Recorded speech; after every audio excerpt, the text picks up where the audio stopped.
मुट्ठी भर मेंढक। बहुत समय पहले की बात है। किसी गांव में मोहन नाम का एक किसान रहता था।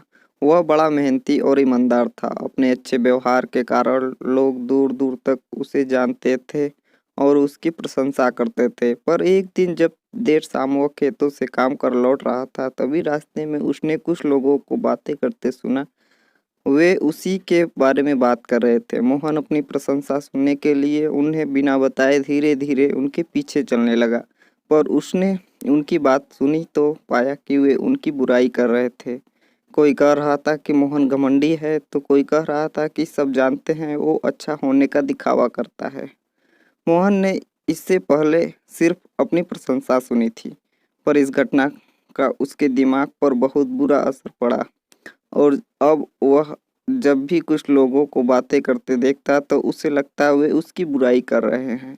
यहाँ तक कि अगर कोई उसकी तारीफ करता तो भी उसे लगता है कि उसका मजाक उड़ाया जा रहा है। धीरे धीरे सभी ये महसूस करने लगे कि मोहन बदल गया है और उसकी पत्नी भी अपने पति के व्यवहार में आए बदलाव से दुखी रहने लगी। और एक दिन उसने पूछा, आजकल आप इतने परेशान क्यों रहते हैं?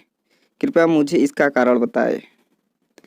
मोहन ने उदास होते हुए उस दिन की बात बता दी। पत्नी को भी समझ नहीं आया कि क्या किया जाए। पर तभी उसे ध्यान आया कि पास ही के एक गांव में एक प्रसिद्ध महात्मा आए हुए हैं। और वो बोली, स्वामी, मुझे पता चला है कि पड़ोस के गांव में एक पहुँचे हुए संत आए हैं। चलिए हम उनसे कोई समाधान पूछते हैं। अगले दिन वे महात्मा जी के शिविर में पहुँचे। मोहन ने सारी घटना बताई और बोला, महाराज, उस दिन के बाद से सभी मेरी बुराई और झूठी प्रशंसा करते हैं। कृपया मुझे बताइए कि मैं वापस अपनी साख कैसे बना सकता हूँ। महात्मा मोहन की समस्या समझ चुके थे। पुत्र, तुम अपनी पत्नी को घर छोड़ाओ और आज रात मेरे शिविर में ठहरो।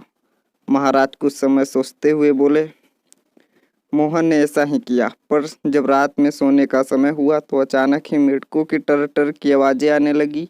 मोहन बोला, ये क्या महाराज, यहाँ इतना कोलाहल क्यों है?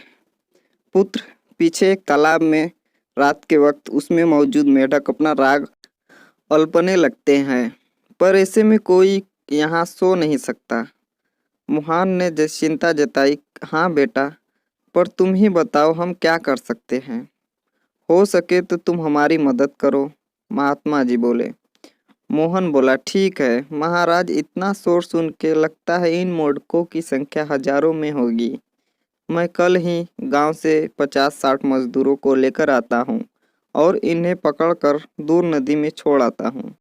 और अगले दिन मोहन सुबह सुबह मजदूरों के साथ वहां पहुंचा।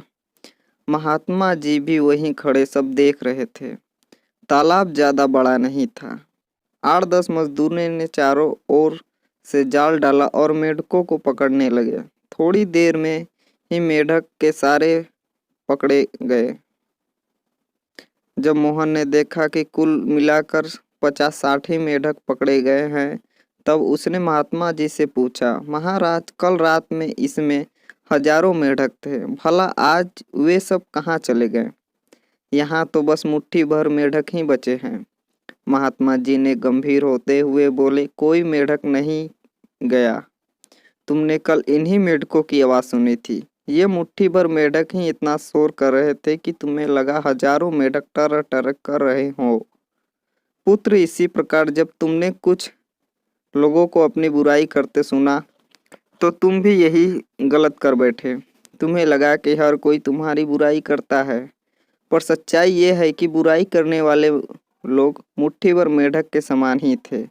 इसलिए अगली बार किसी को अपनी बुराई करते सुनना तो इतना याद रखना कि हो सकता है ये कुछ भी लोग हो जो ऐसा कर रहे हो। और इस बात को भी समझना कि भले तुम कितने ही अच्छे क्यों न हो, ऐसे कुछ लोग होंगे ही जो तुम्हारी बुराई करेंगे। अब मोहन को अपनी गलती का एहसास हो चुका था। वह पुनः पुराना वाला मोहन बन चुका था। अगर आप लोगों को वीडियो अच्छी लगी तो वीडियो को लाइक और चैनल को सब्सक्राइब करना ना भूलें।